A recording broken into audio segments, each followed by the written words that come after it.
Well, if you turned that one off with 10 minutes to go, you missed a lot. Canadiens put on a push. Sharks managed to outlast them. If you're sick of hearing about Timo time, turn this off now. Well, actually, don't. We won't do it too much, I promise. First game, first shot, first goal. Sharks power play wakes up. Carey Price gets chased. I mean, well, a lot of stuff happened tonight. It was exciting. We'll get into it. But first, a few things. Little business to take care of here. We are live after every game. If you weren't already aware, hopefully you are, but if you aren't, we are here on YouTube, on iTunes, on SoundCloud, on Stitcher, on MySpace, Zanga, Morpheus, whatever your flavor is, we got it. So if you're on one of those, subscribe there as well. Basically, just subscribe everywhere. We are sponsored by Audible.com. We have partnered with them to offer a free 30-day trial. You can choose from over 108,000 audiobooks. I did the puck guy thing there. And you get a free audiobook to keep whether you continue using the service or not. Go to audibletrial.com/PAD. You get a free book. You can help support the show. Everyone wins in this one, and the Sharks managed to hold on and win. And with that, if I can turn my graphic off here, I will be your host tonight. You can find me on Twitter. You can check out my terrible tweets at ChrisJWS. I am joined by Mr. Ian Reed, the Canadian robot. How you doing tonight, Ian? I am fantastic. It's Timo time. Timo time, Timo time, Timo time. Timo time, Timo time. I mean, it's Timo time, bro. Yeah. I mean, we need to say it a lot more because that's good content right there. And also, we are joined by Mr. Zachary Devine. You can find him on Twitter at Zach the Bear. Zach with double K. How you doing, man? There we go. Got my microphone going. I'm good. Thanks for having me, guys. Yeah, absolutely. Yep. Happy I was to have you jacked here. when I saw that Chris got you on. Yeah, we have a good number of healthy scratches tonight, and we called him up. Luckily, he was available, so it's awesome. So one other thing before we get into the game, if you are watching this and you are free to interact with us in many possible ways, I will not say the word bleep versation. Gen X will go crazy if I do, so I'm just not even going to go there. If you know what I'm talking about, then good for you. If you don't, well, really good for you. But you can follow us on Twitter. Already mentioned my Twitter handle, Zach's Twitter handle. You can find Ian at iReadPucknology. You can use the hashtag PucknologyAD, and you can use the YouTube chat. We will try and read your stuff on there as much as possible. But, make it good. Help us out a little bit. So, yeah. I think that's everything. And we're only like 2 or 3 minutes in. All right. Now, that game, that was a lot happened there. Ian, bro, I mean, where do you even start with this one? At the beginning, where the Sharks were awesome, because that's the part of the game I liked. Yeah, definitely, but you give me a little more than that. Give me a little more. I think it was what good. Were your thoughts?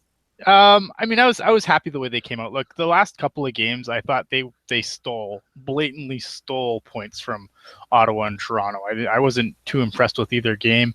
I wasn't expecting too much coming into this one.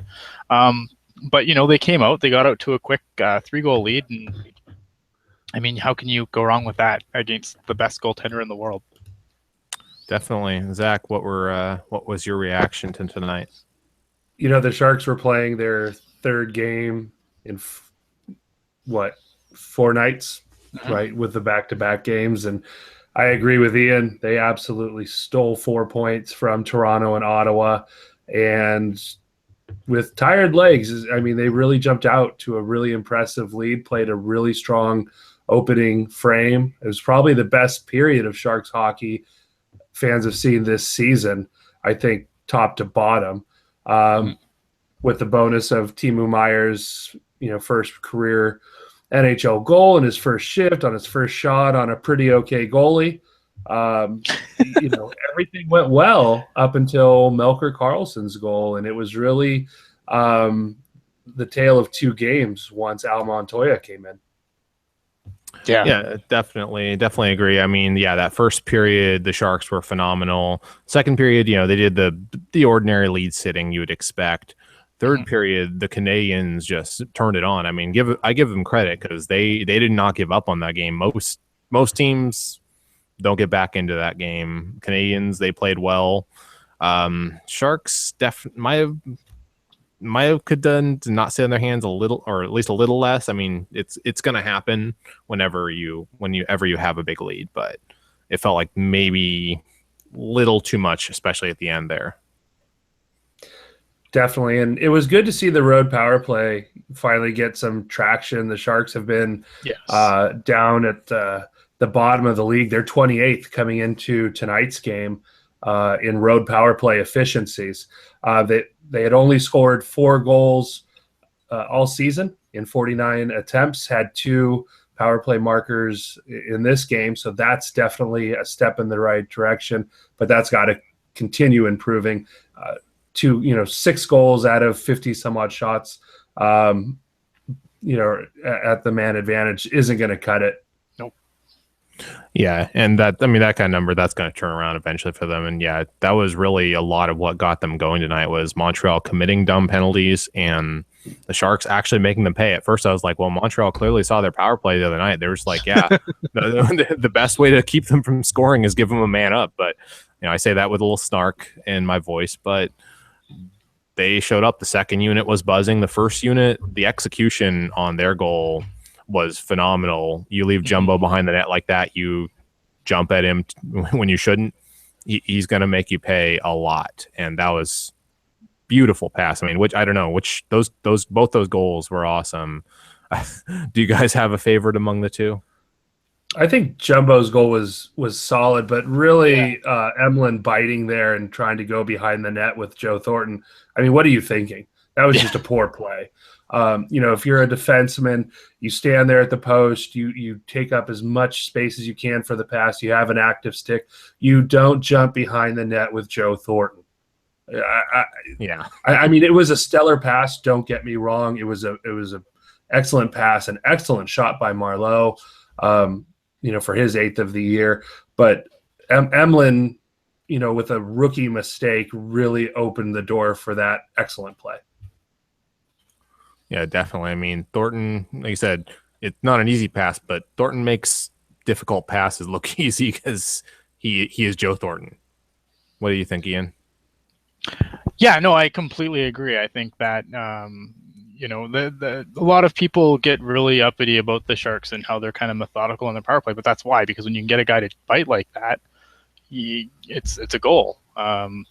And I feel like, that's one place where the patience pays off. Yeah, it's frustrating to watch when they don't score, but patience pays off. That's basically it. I mean, yeah, and despite recent trends, I'm still managing to be fairly confident the Sharks power play will move up in the standing. I have a hard time believing they're going to be in the bottom half of the league when the season's all said and done. The first unit's too good. The second unit's too good. Just they have way too much there to keep not scoring. I mean, I would have a hard time picturing that. And yeah, tonight, I mean, I forget what was the final count. Was it 2 for 5 or 2 for 6? Yeah, 2 for 6, I think. I'm showing 2 for 5, but that still only puts the road power play at 6 for 54. And sure, I'm sure all Sharks fans are hoping that it improves, but we're 30 games into the season. It's not like we're taking a sample size of 4 or 5 games here. So it's something that if it is going to get going, it needs to get going because we're fast approaching the second half of the season. Yeah, definitely. Yeah. And tonight's a good start. I mean, that's how you're going to turn it around, by having some 40% type nights, having 30-40% nights, and that'll chip away and bring that percentage up slowly. So I mean, it's inevitable, besides the power play, which it's one drum we have to beat, but guys, it was, check the watches, I think it was Timo time tonight, I guess. I've heard of such things. But he scores his first goal. He didn't get the NHL 17 achievement because I don't think that was his first shift, but he got everything else: first shot, first game. and first goal. Damn, I mean, I don't know if I noticed him a lot the rest of the night. I mean, he looked decent, but that play definitely was one that stood out. I don't know. What did you guys think of his overall game, not just the goal?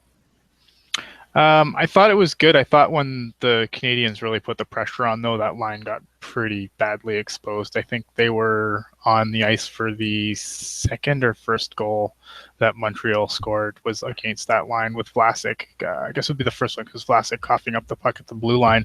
And I'm pretty sure that was the line that was also out there. And I didn't really, when I was watching everyone kind of come back into the frame to try and catch up, I didn't notice Timo at all.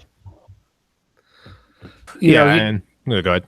He's a young guy. I mean, you're not going to be a 20-year-old fresh out of, the queue with 17 games of AHL experience and make anyone forget about Anze Kopitar. Right. It's going to take time. And if we remember back, Kevin Labanc, same deal. You saw the offensive talent, you saw the physical tools, you saw the skill level. But it's only the last half dozen games or so that we've seen out of Labanc where his play along the boards has been solid. He's using his body more effective. He's in position better to help defensively. He's not out of position, but it's processing the defensive speed of the game at the NHL level. Right. And so Timo is he's overcome a lot as far as his health has been concerned with mono and then the flu, a cross-country flight. There's a lot going on here. And so, yes, it's great. And it's kind of a rah moment for the bluest blue chip prospect the Sharks have had in years to get on the board in his first game.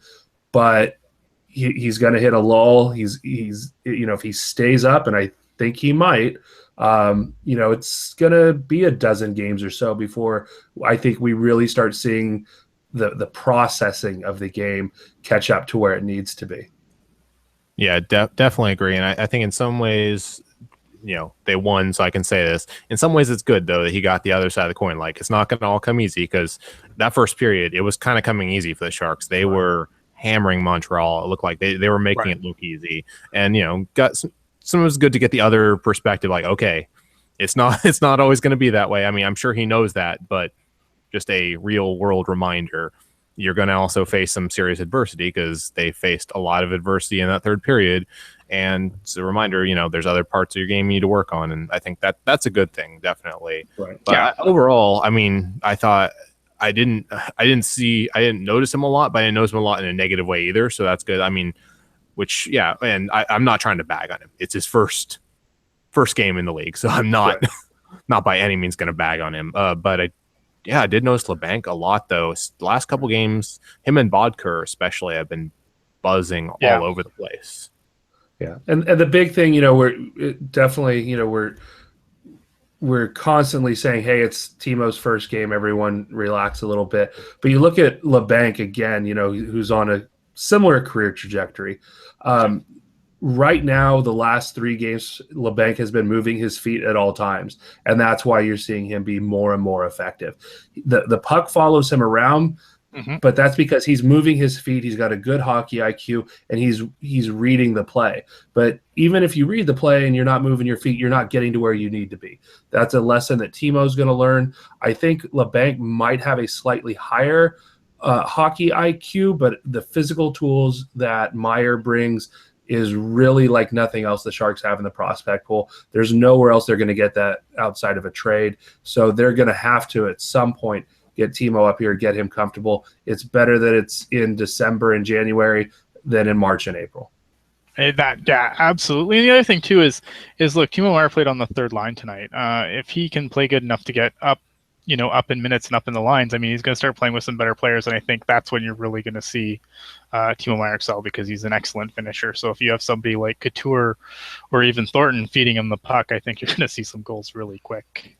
But who are you going to take off? That's the problem. Yeah, Labanc has earned that spot on the second line, and you're seeing the production and the ability there. The captain's line, Patrick Marleau has woken up out of a season and a half slumber. Right. I don't know where you do put him. No, I think unless if Marleau incredibly cools off, to the point where you start trying to move them around to get them going again, then maybe. But at this point, yeah, it's really hard to touch that top 6 when, I mean, it's going so well. Especially, I mean, Joel Ward was out of the lineup. I didn't even miss Joel Ward tonight. Yeah, he's really struggled this year, and to be honest, you look at the Sharks secondary scoring, and if Meyer can hold on to that third line job where he's getting 12 solid minutes night in and night out, right now that might be the best spot for him and the Sharks. When he's getting a consistent shift. I think that the issue will be if he has to drop down to the fourth line because of play or circumstance. I think at that point you've got to really look hard at sending him back to the Barracuda where he's part of the top line with Danny O'Regan. And that's where Sommer puts that line out every other line or every other shift, and they're getting monster minutes. Well, I think, and then once Hurdle comes back too, I mean, they're gonna have to make some moves, and I would rather see if you're not gonna use like Timo if he can't stay up, which I think he could. There's a very good potential he's up for good, but if by some reason he can't, I mean, you want to get him back down before that 9th game. Well, the 9th game doesn't matter because he's AHL eligible. So this year, it's going to be the first year of his ECL. Oh, would it be anyway? I thought he could. Yeah, they could send him back to the AHL for his overage year. I don't think there's any possible way they do that. They did with Kevin Fitzgerald, but he was an undrafted free agent. This is Timo Meyer. Right. Oh no. I mean, he's 22. He's too old to play in the Q, isn't he? He's 20. He's 20 in a late birth year, if I remember correctly. And then he needs an import slot. I don't think does he. He is age 20, and you're right. He was born in October.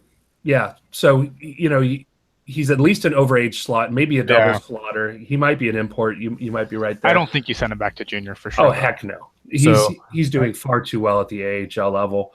But I'm just saying that it's out of all these possibilities, he has the ability to stick at the NHL level if he's getting solid minutes.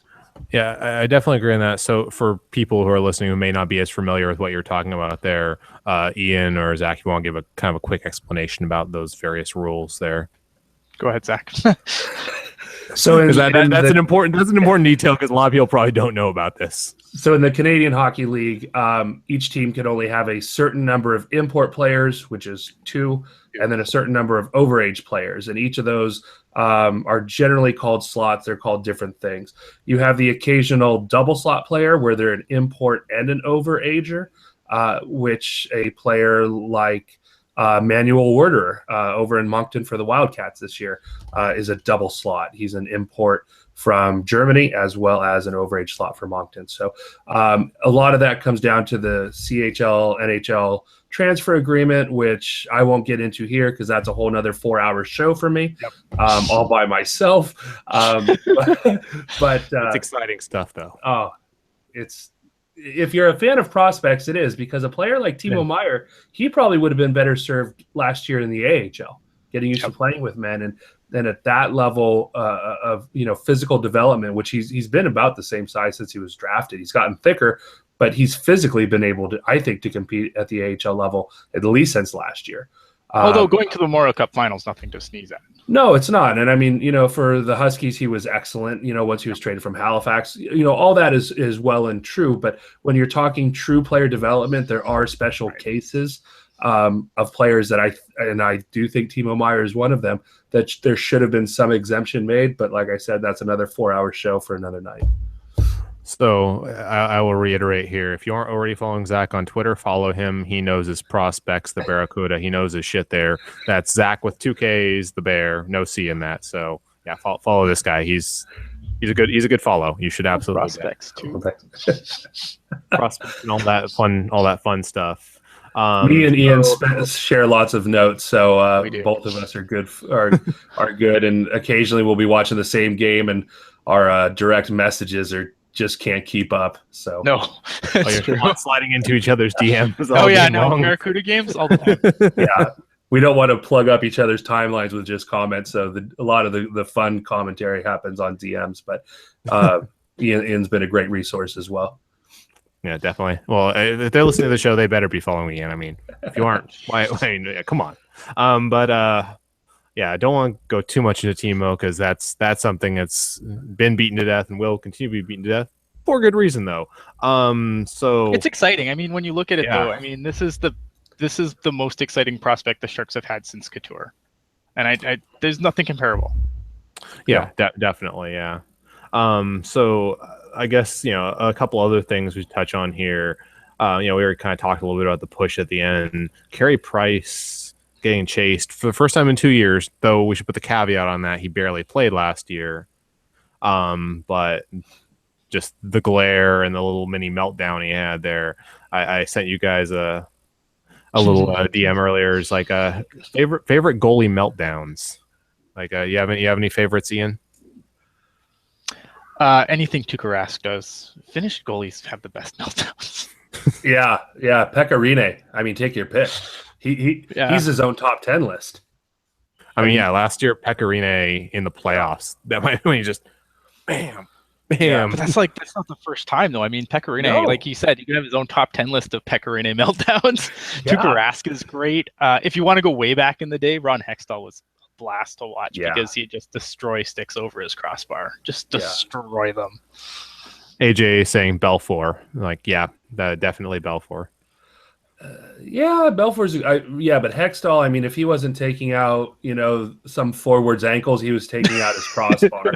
That stick was gonna die a terrible death one way or the other. Hexy is just, I mean, he's just his own. If you are fortunate or unfortunate enough to be old enough to remember Hextall actually playing and not being one of the best GMs in the league, he was fun to watch, man. He was crazy. All-time leading penalty minutes for a goalie. See, Billy Smith's before my time. Sleepy Mofo jumping in with Quick. Like, oh, Quick. I know it's a meltdown as much as he's got the cries and the feels. He can melt down pretty good. Oh yeah, I know. He goes off and pouts. I mean, the glare tonight though from Price was pretty damn good. Just like death stare at the bench. But I mean, you have to remember the mental makeup of these guys. These guys are on an island, and yes, they have defense, and yes, they have teammates, but the goalies stick together. Your most goalies, their best friend, on the team is the backup or the starter. That's who they hang out with. The development coaches, things like that. These guys are hardwired. They force themselves to just forget stuff. And so when they finally start remembering and they're having a bad game, I think all of that mental angst just boils up. And it's not even that game. It's the other 15 goals they let in over the last 10 games that just come boiling out. And, and at times it's fun to watch, but, you got to feel for him. I mean, Carey Price, best goalie in the world, bar none. That's not even a discussion. And his team abandoned him. Yeah, as a whole, I don't think. Yeah, he wasn't really the problem on really any of those goals. Like, no. I'm like most any goalie is not going to have a great of a chance. The team in front of him, especially in the first, I don't know. I don't want to take credit away from the Sharks. The Sharks were coming hard in the first period at them, and that team looked just kind of like a little stunned and couldn't. They look like the Sharks in the Stanley Cup Finals versus the Penguins. They were chasing. It was the third period where they really got their legs up, and figure part of that might be fatigue on the Sharks because, like you said, third game in 4 nights. But overall, pretty happy with the result. And taking down Carey Price, even if it requires his team in front of him not playing that well, that's no small feat. Right. Definitely. I mean, you look at that. I think it was the first power play. It was completely ineffective because they could not get in. They couldn't get set up, and he was part of the reason for that, handling the puck. And we know that nothing. The Montreal Canadiens got fired up because Shea Weber took a stupid penalty. Oh yeah, no, that was the turning point right there when Shea Weber did something dumb. Yeah, I think it was. Oh no, that was a statement right there, and the statement was, "I can't deal with the Sharks." Right. A little snark about Twitter, but some of that, do teams get fired up by hits? Sure. I don't know if that particular hit, really did anything, maybe it showed, Shea Weber's frustration, and he's obviously a leader on that team. Maybe along with the goalie change, it helped to finally snap them too. But at the same time, the Sharks were doing no favors to themselves playing this defensive shell that just, prevent defense prevents a victory. And I think it definitely prevented a shutout tonight. Martin Jones was playing really well, and except for two Marc-Edouard Vlasic flubs, might have had the shutout. But, the Sharks are a team based on possession. And when you're not possessing the puck, you start to see those flaws. And it's an organizational thing. The Barracuda are the same way. As soon as the Barracuda can't, corral the puck and really hold on to it, you start to expose them. But every NHL team is like that. If you take them out of their game, and the Sharks played 30 minutes of the best system hockey they have this year, and then 30 minutes of something that wasn't. Yeah, and it's one of those things when you have a big lead, like if you're being over aggressive, or you're still being aggressive and then you get burned for that, you're like, well, why weren't you staying back a little bit more in defense? So it's kind of that fine line to walk between counter punching and not going to a shell, but not getting over aggressive, kind of staying in the line where you're counter punching. And like I said, every NHL team does this. It's not a unique phenomenon to the Sharks. Right. A multi-goal lead. I mean, occasionally some teams are able to keep pouring it on, but most kind of sit back a little bit and are able to kind of walk that line pretty well. But that's where you stick to the system, and if you happen to get 3 more goals after 4, either you're playing really well or you're playing Colorado. I can't help you there. Yeah. And you got to be content or not content to just dump it in, get it to center ice or whatever. You need to actually try and get some zone time there, even if it's cycling around the boards. Get some zone time and make the other team work. Don't just let them keep changing and coming back into your zone. I think that's what you have to do. Mm-hmm. Right. And no, I don't disagree. And Montreal's a dangerous team. I mean, they don't have, Galchenyuk, who's their number 1 center. Radulov has been probably the best UFA signing of the summer. Max Pacioretty is no slouch. Arturi Lehkonen is a rookie that I've been following for a couple of years. He's an excellent player, had a real good chance on Martin Jones. So they've got the tools. And I think when the Sharks started to really get back into that defensive shell and get away from the Pete DeBoer system, it opened the door for a team to get a bit of a heartbeat back. Yep, definitely. So, I don't know, any last thoughts on this game before we put a bow on this one and move on to a few other topics, guys? A win's a win. When the Sharks do good, it's good. Yeah, I mean, I'm honestly wondering if they'll get held up at the border for the 2 ones they stole, but this one they earned this win. I was not very happy with their efforts the other night, but this one, there were definitely some flaws in it, but as a whole, I think overall I'll take this win. Definitely. I think overall, I'm encouraged by the Sharks win. These last 3 wins, really, they've been the first 2 were resilient against speedy teams that are doing well in their division. I think Ottawa's doing it with a bit of smoke and mirrors, but hey, they're second in their division. They figured out some way to win. Toronto's a good, young, skilled, fast team, and I think that helps the Sharks learn to deal with some of those Eastern Conference teams. Hopefully, looking at a long run again this spring. So overall, I think 6 points out of 6 against these squads, Sharks have to be really, really happy. Yeah, exactly. Yep. No worse than 3 out of 4 on this road trip. They have Chicago coming up, but that's a good road trip when you manage, even if you have to pull out a few of those and steal them. It's all, like I said, Ian said, it's a win is a win. Right. Yeah, I'm not going to apologize for it. You never crap on a whim. You just sometimes don't pat yourself on the back as hard after. No. Yeah, exactly. And as pointed out, right, it was 3 games in 4 nights. So eking 3 out of 3 on that, shoot, I'll take it however it goes. I'll take it. Yep. The points. No one cares how you got the points at the end. Right. And the loser points don't affect you because you're playing Eastern Conference team. So literally the Sharks got 6. And that's that. Yep, exactly. And that was oddly enough, that was their first 2 shootouts of the year. I didn't even realize they hadn't been in a shootout until that point. So moving on to some other topics here. So some big news came down earlier today, right before the game. Hoffman suspended for 2 games for the hit on Couture, and Couture did play tonight. I think that probably had something to do with it being 2, but if you guys, what your reaction to the suspension, how did Couture look tonight? What do you think? Zach, start with you. Actually, I wrote about this yesterday over at the Hockey Writers, and those hits I thought were exactly what the NHL needs to be getting away from. I honestly thought Vlasic deserved a game for that spear.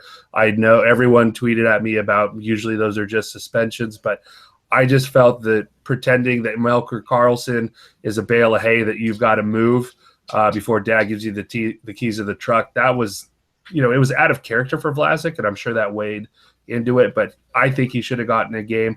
Hoffman at 2 games, even with Couture playing tonight, that's exactly what the NHL is trying to get rid of, those, intentional hits to the head, the targeted hits. I don't know how much more targeted you could have possibly got to bring your stick parallel to the ice and deck a player from behind in the back of the head. I think 2 games is light. I think Hoffman got off way, way easy.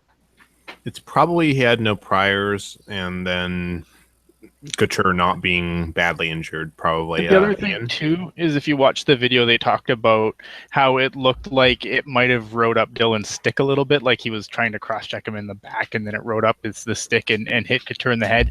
I don't know how much I buy that, but I can see... Not at all. Yeah, I don't like that, but I mean, if that's the way that you see it, I can understand them saying, okay, well, it wasn't intended to be a headshot. Whereas if he just, flat out cranks in the head with Dylan's stick nowhere near, it's a lot more cut and dry. I don't like that. I don't think it's what happened, but I can, based on seeing that that's the way they see it, I can understand it being 2 games. I was really surprised when it was only a phone hearing, to be completely honest, to start. But then I remembered it's the NHL, and this is par for the course. No consistency at all. Right. And then, of course, Vlasic, being a star player, he has to look for change in his couch cushions. Right. And I thought Vlasic, there was a lot of defense of what Vlasic did, and this is, to me, is the real problem with the with supplementary discipline and just from fans in general, because you're fans, right? And there's some people who are just completely blinded by their fandom, and it's never your guy. Your guy never did it, right? But the other guy, it's always the other guy, and I just I feel like as long as that's the case, you're never gonna make anyone happy with this, I think, is the point. If they got it right every time, no one would be happy. Yeah, agreed. And I think, I don't necessarily buy the whole his stick rode up thing. It was like, okay, he was only intending to cross check him in the back. That's much better. Good for you. But the flip side of that is the NHL penalizes players for high sticks, even when it's inadvertent, and obviously inadvertent. Exactly. You have to be in control of your stick. If you're going in to cross-check somebody in the shoulder blades and it accidentally gets them in the head, that is no different than having, going to lift a player's stick and clipping him in the chin. Exactly. So you're in control of your stick. To me, the real issue with the Hoffman hit, to most people, again, taking out the fandom, if you look at it, you can't look at that hit and think it's not retribution for the Vlasic spear, right? It was retribution for the push earlier too, right. So that was a send the message. You take out our best guy, we're going to take out your best, one of your best guys. With the Sharks, you have your pick of about 5. But to me, even that narrative as well, again, makes the Hoffman suspension at 2 games very, very light. I agree. Yep, Sorry, give me agreed. a second here, guys. I got to deal with these stupid animals that I'm going to kill in a minute. Whoa, Ian. Death on air. 2 game suspension for Ian. Okay. Ian has that look like, yep, that was worth it. My. So yeah, I was going to mention also, yeah, the official word was Vlasic was fined the maximum amount for careless use of stick, I believe is the quote I saw. Interesting phrasing there, but yeah, I'm not going to defend that because I remember I was at the time when I was trying to figure out why Turris was so angry. Then I saw the replay. I was like, yeah, I'm not going to defend that. No. I don't. I mean, like like you said, that people kind of tend to. It's like politics. When their own team does it, no one, they never care about it, and that's something. It's part of being a fan.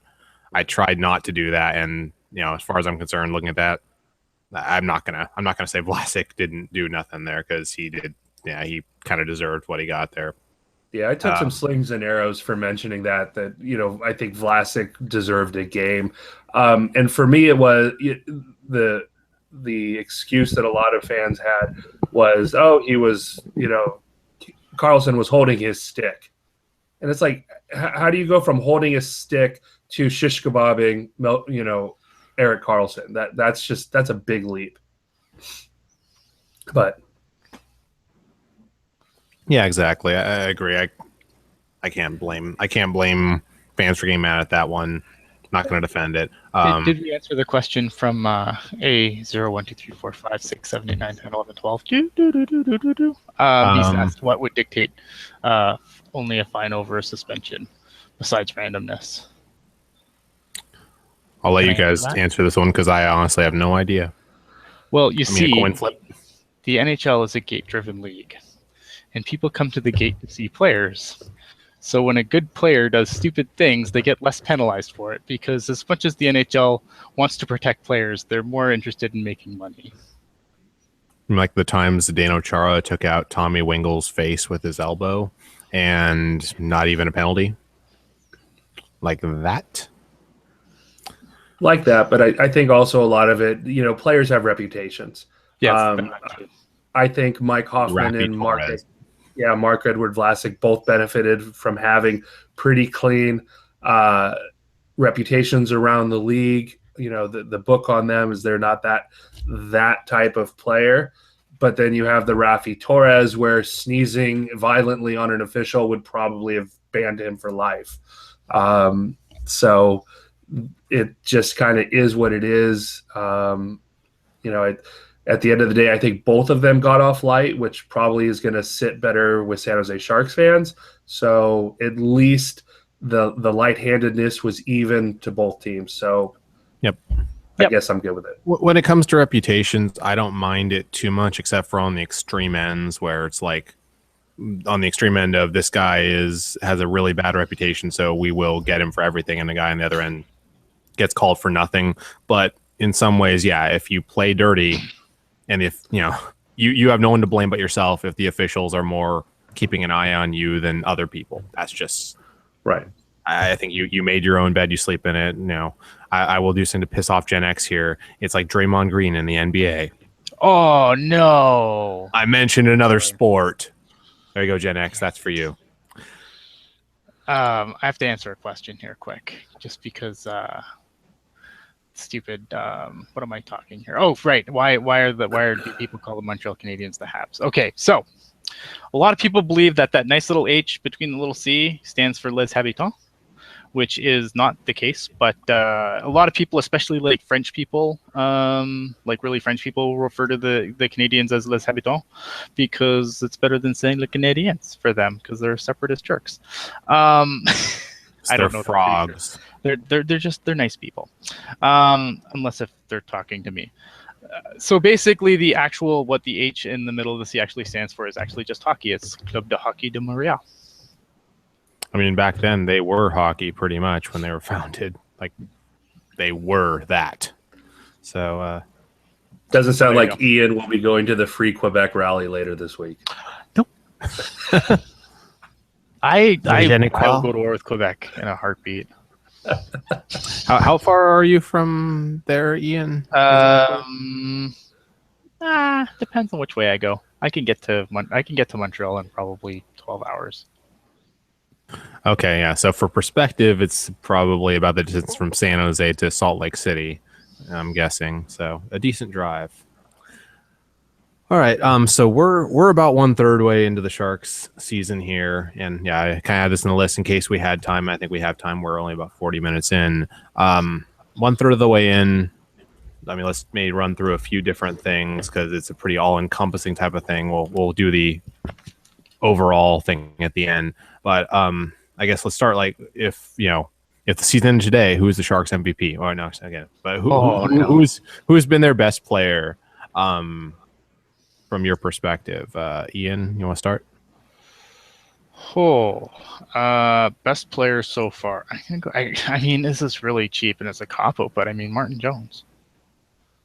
Maybe not overall, but I mean, if Martin Jones isn't Martin Jones for the majority of the season, he had some off time there where he wasn't looking very good. But if Martin Jones doesn't become Martin Jones, the Sharks aren't where they are now. It's that simple. Yep, solid pick. What do you think, Zach? I think it's got to be Brent Burns. He's the most dangerous player on the planet. He plays defense. He's really a fourth forward that knows how to skate backwards pretty well, unless he's decided to utilize his patented starfish posture defense, which drives me nuts. But outside of that, his game is complete. He leads the league in shots. He's the leading goal scorer among defensemen, leads the Sharks in points, has a great beard, great interview. It's got to be Brent Burns. Yeah, you took my pick there. I was going to say Brent Burns. Like I can't argue with Martin Jones because obviously he has been huge for the Sharks. Like he's responsible for a lot of their winning over the last 2 years. But Burns, ever since probably December or so of last year when his game really started ticking up, like he's been good offensively for years, but really like somewhere in the middle of last season, he started his defense started getting less bad and then got to the point where it was more than passable. And now it's generally pretty decent. I mean, they do shelter him a bit in terms of how they deploy him, but overall, other than, like you said, the starfish defense, which I hadn't heard that one before, but that's a good way of putting it. Overall, his game doesn't have many holes in it, and he's a force of nature. When we saw the other night when he just went beast mode, cut inside, and scored because he just decided he was going to score. Like he is, we call him the Wookiee for a reason. He just kind of he goes a little crazy and starts smashing things and pulling people's arms out if he loses. Yeah. And he's like you said, his defense is now more than serviceable, and so he's a game changer in all three zones. And calling him a defenseman is even almost questionable. He's really that traditional old school rover that you just kind of put in the center of the ice. And the Sharks are really lucky, and I think his contract, the crazy 88s contract is a solid one. And even looking at the back end, those last 2 years, he's very tradable, with the real salary. So I think it was a great contract for Burns. Great to keep him in San Jose, and Doug Wilson really deserves a lot of accolades for that contract. So a question from the chat: who's Han Solo if Burns is Chewie? I think it has to be Paul Martin.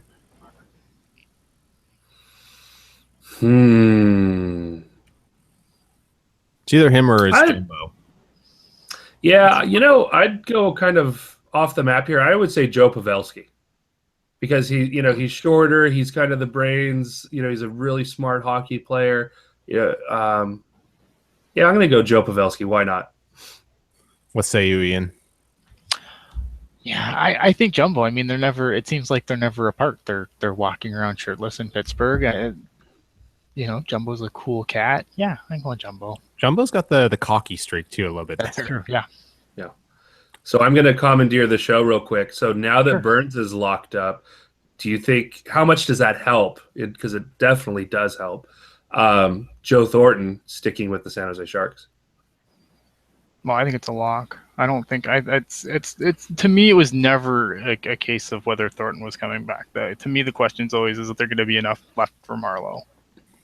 Yeah, agreed. I think, and the big thing with Burns also, that was the first domino to fall really for everything. Like it was like Stamkos last year for the Lightning. Like before they could really make any decisions on anything else, that domino had to fall. Burns is he staying? Is he leaving? And yeah, I think given he's buddies with Jumbo, they love playing together. I fully expect Jumbo to be back. like Ian said, Marlowe, it's really comes down to how much money he wants and all the contract details. But I don't think he's going to get a big, if he wants money, he's probably going to find more somewhere else. See, I think with Burns now locked up, I think now Doug Wilson might be able to do some creative things with Joe Thornton.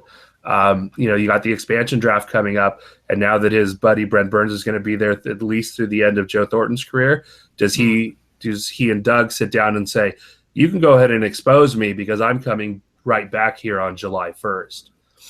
That's part of the before it, yeah. Right. And so why tie up the protection slot if Joe Thornton's like, I'm not going to play anywhere else. Let's get a handshake deal right here, and we'll do signatures on July 1. I think it gives a lot of flexibility to Thornton, to the Sharks, to really plan this expansion draft in the best way possible for the team. So I have a question for both of you because you know more than I do about this, but it would seem to me like that would be not allowed by the league to have like a wink, wink, nod, nod handshake deal in place because that almost works against the whole idea of the thing.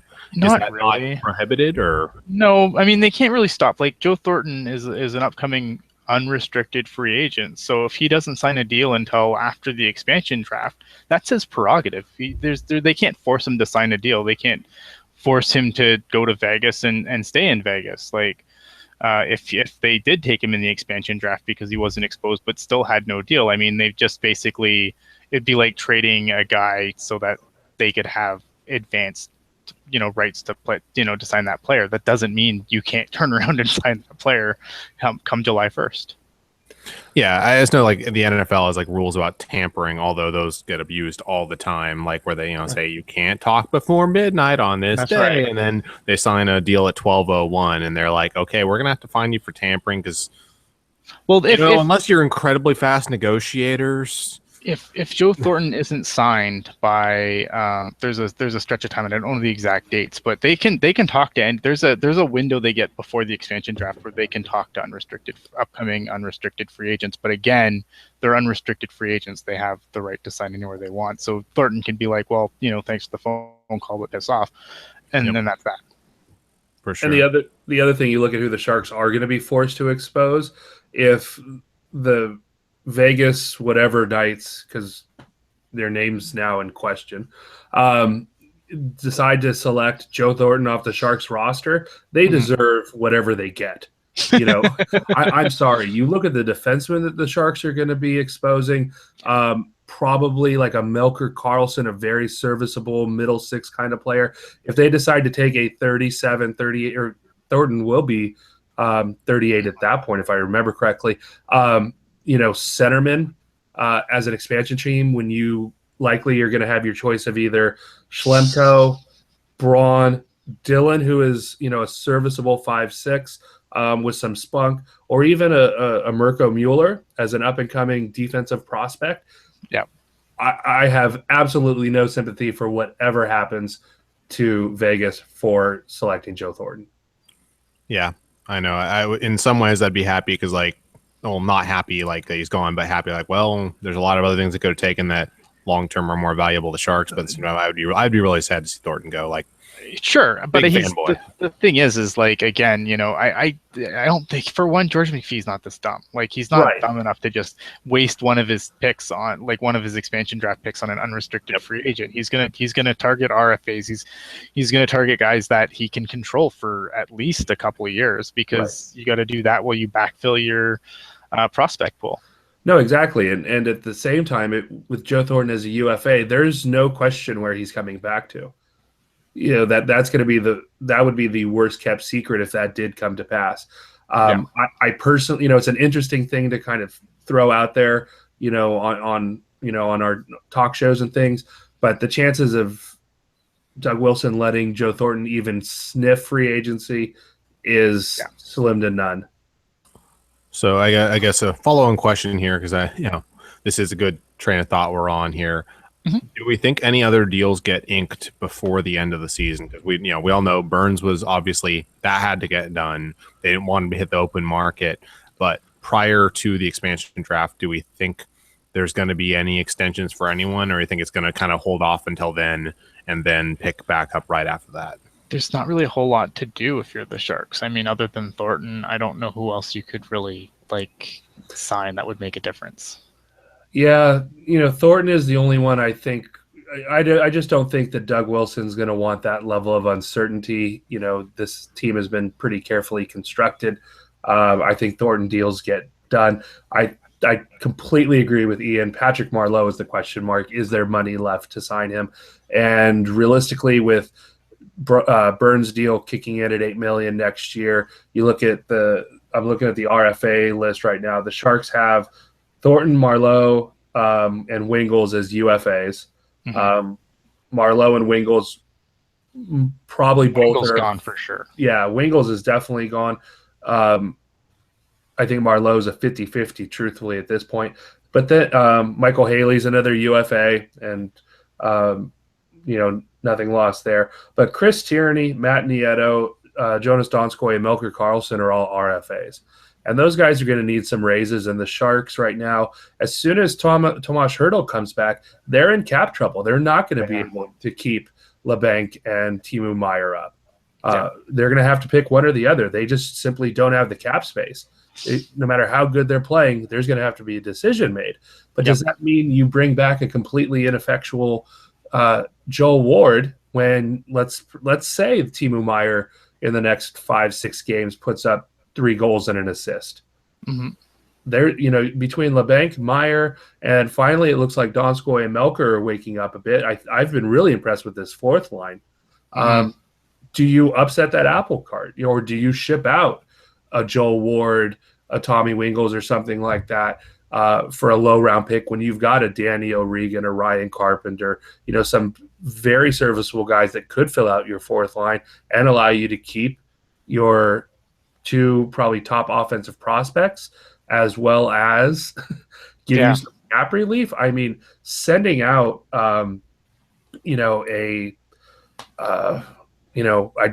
Brendan Dillon, a Tommy Wingle, some of these guys with, multi-million-dollar contracts, that just answers a lot of questions for the Sharks and might allow them to make some moves at the deadline. There's been a lot said about some of these older players with one more kick, at the cup. The Sharks don't have room. Mm-mm.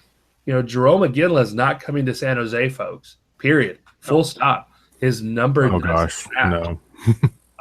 I read a piece that talking about some of these big name, expensive, older players that the Sharks might be able to get, and it's the numbers don't laughed. Yeah, I'm not a smart man, but hell, Cap Friendly does the math for you.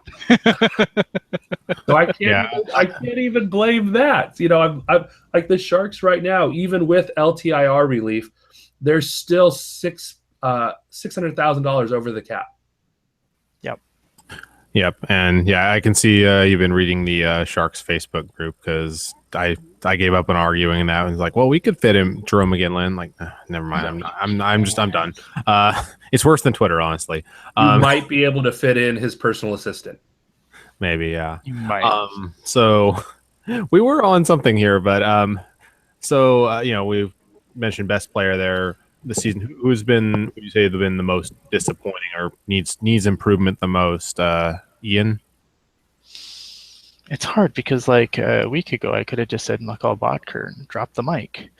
But I've actually been really impressed with the last 2 games that Bodker's played. Yeah, he doesn't have a goal yet, but I mean he's playing significantly better than he had previously in the year. At the start of the season, I was kind of starting to sour on Chris Tierney a little, and I think Chris Tierney's really, really settled into that third line center spot really well. So a guy I'd like to see a little tiny bit more from is probably Melker Karlsson, to be completely honest. So I think is a great penalty killer, but I mean, I don't think that when you talk about the Wingles and the Nietos, I kind of put Karlsson in that thing. I don't think that Karlsson's irreplaceable. And I think that, he can be, he's another guy that can be replaced by guys in the system. Yeah, definitely. What do you think, Zach? I think for me, really quick, straight away, it's Joel Ward. You look at a player making $3.2 million. We were just complaining about the Sharks' troubles with the cap. We're going to have to sit here and have another show talking about what the Sharks are going to do when you've got Joel Ward, not just this year, but next year at 3.2. That does not fit with the way this team is currently constructed. Players generally at that 36 to 37, that's the witching hour. And it really is looking like Joel Ward has hit that wall that Joe Thornton has passed his way around, to no one's surprise. But last year, he was a very solid pickup, 43.79 in 79 games. This year, he's at 9 points in 30. Yeah. That is just too big of a drop-off to have $3.2 million tied up on a spot that very realistically could be filled by a Timo Meier or a Kevin LeBanc at the very worst. I think with Joel Ward, what I hold on to is that he's always been clutch in the playoffs. And I know people don't like the word clutch, but I just feel like whenever I watch Joel Ward in the playoffs, there's always just big goals. And I just pray that that's going to still be a thing. Yeah, he seems like he is a good player even in pressure situations, because I don't know, I'm not a big fan of the clutch thing, but I know. Just but I'm putting a caveat. I will not disagree. There are some players who I think there's more players who shrink in the big light than there are players who step up in the big light. I think there's players who just I don't know, the bigger the brighter the spotlight tend to fade into the background a little bit more, but. You stole my pick there. Ward was going to be what I would say. Bodker is obvious, but said he's been taking up. Also, Donskoy, another obvious one, also taking up recently. See, and Donskoy is another guy where it's like, yeah, you're not getting the points, but and maybe I'm just kind of blinded by my fandom here, and I completely accept that might be a thing, but. With Donskoy, I feel like he does everything else. Like there's no quit in his game. Like, and I think that's the frustrating part for me is that he looked really good tonight after sitting in the press box. But to me, like if you want to, the one thing I never have any beef with Donskoy about is his effort. Whereas Bodker, where was the effort that he showed in the last 3 games all the way through the season? Donskoy never takes a night off. Right. And Donskoy is a young player. I mean, he's only 24. We've had him for, a couple years with the San Jose Sharks, and so you kind of forget that. But, young players are going to have, smaller funks, and especially, he was a latecomer to North America, so he's got a lot that he figured out, real quickly. So a 1-game sit in the press box, and this is how he responds, that's got to be viewed as a positive. Oh, yeah. Definitely. So last question before we wrap up here. What is your view of the Sharks' outlook right now and your prediction for the rest of the season? Zach, you want to go first? I think it's overall positive. The Sharks are going to make the playoffs. I think that they've got enough skill. The defensive depth throughout the organization is probably the best the Sharks have ever had. We're not even talking about some of the better Barracuda defensemen. Dylan DeMello is still gathering dust. So I think they've got the horses defensively. If they didn't make a trade, that could definitely make it through the playoff run. I remain concerned about the Sharks secondary scoring. There's just too many players that are too cold, even with the effort level. And I agree with Ian completely. Donskoy has a big motor. Hardworking player, but at some point you need goals. You got to score goals. You got to get primary assists, and that's where the Bodkers, the Wards, Donskoys, Carlsons, all those guys are going to have to figure it out. I think Tierney is doing the best he can with a ice cold supporting cast, and the team is going to get Hurdle back, and that's an interesting problem to have because I think Tierney is a fine third line center. Yep. So do you perhaps move Hurdle back to the wing and just tell a Joel Ward, hey, it's been real, it's been fun, but it hasn't been real fun this year. And that's that. So I think Dell's a fine backup. I think he's underutilized, and I'm hoping that Peter DeBoer doesn't burn out Martin Jones.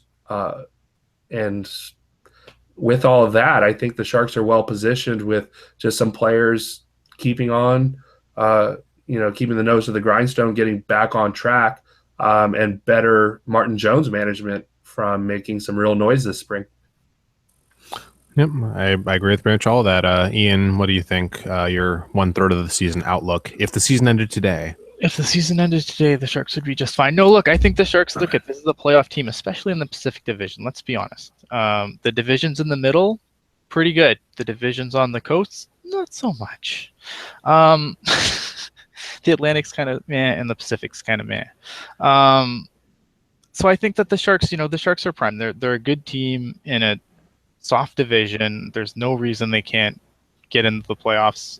It would be a catastrophic undoing for them to miss the playoffs. Like, there's no way around it. Again, the depth, I agree with the depth. I thought when Couture was hurt, if Couture was potentially hurt, I wasn't too worried about it, because you could call up a guy like Dan O'Regan, who I think has been very underappreciated as far as players, prospects in the Barracuda with not getting much hype. Dan O'Regan's been fantastic for the Barracuda, and having a guy like that be able to come up and slot into your bottom six if needed, fantastic. So there's a lot of good answers in the depth chart right now. So I like that, and I think that if the Sharks can get healthy, there's going to be a lot of hard decisions, but that's an awesome problem to have.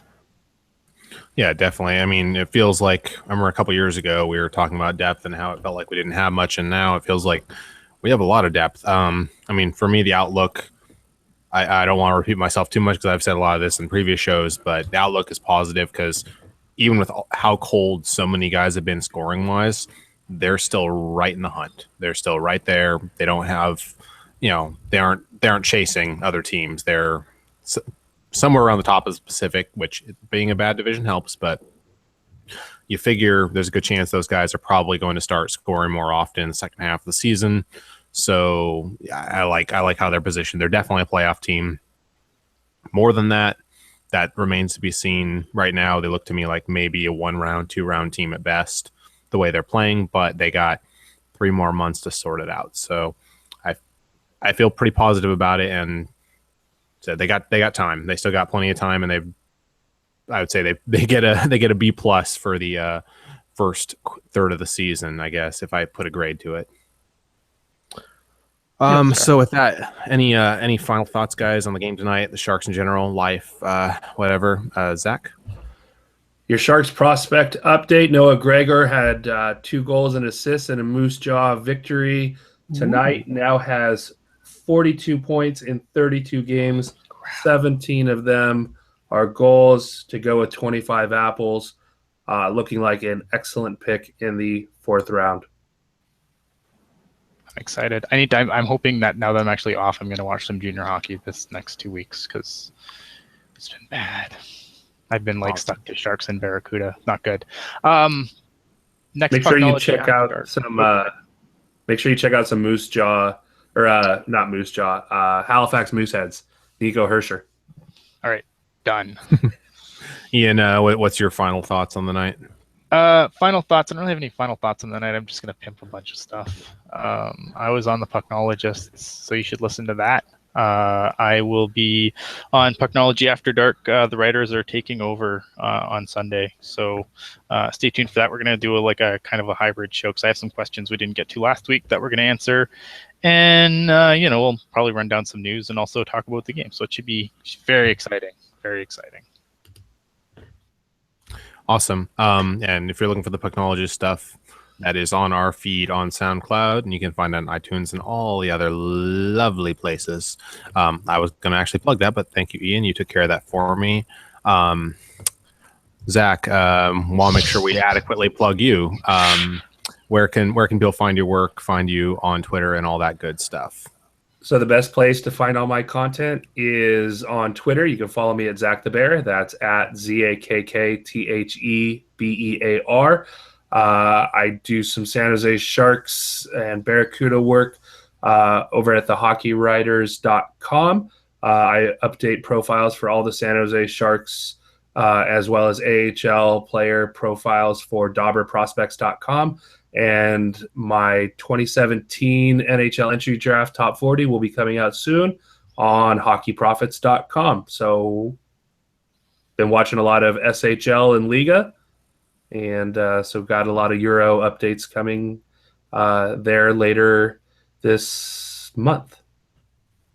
So yeah, for all your Sharks related, prospects related, all that good stuff, he's the man right there. He will educate you. Also, another thing that Zach will be doing too is after the first show of the new year, which we're doing on the 1st, Zach will be joining the writers' room to replace Mr. Drew Weber, and Joe will be on a lot more as well. Awesome. Yeah, you brought some class to After Dark tonight, as opposed to our normal, But anyways, so wrapping up here, a few things. So I take care of business here. Pucknology After Dark is sponsored by Audible.com. You can get a free 30-day trial with a audiobook that is yours to keep. Go to audibletrial.com/PAD to sign up. You get to support the show. You get a free audiobook. Hey, everyone wins, just like the Sharks, right? Am I right? Yep. If you have any questions about where the money goes and all that, you can ask any of us on Twitter. It's also posted on the site. But basically, we have a handful of operating costs. None of us, we're not getting rich off this, I promise. I mean, I'm, skimming a little of that Audible money off the top, but no, I'm not.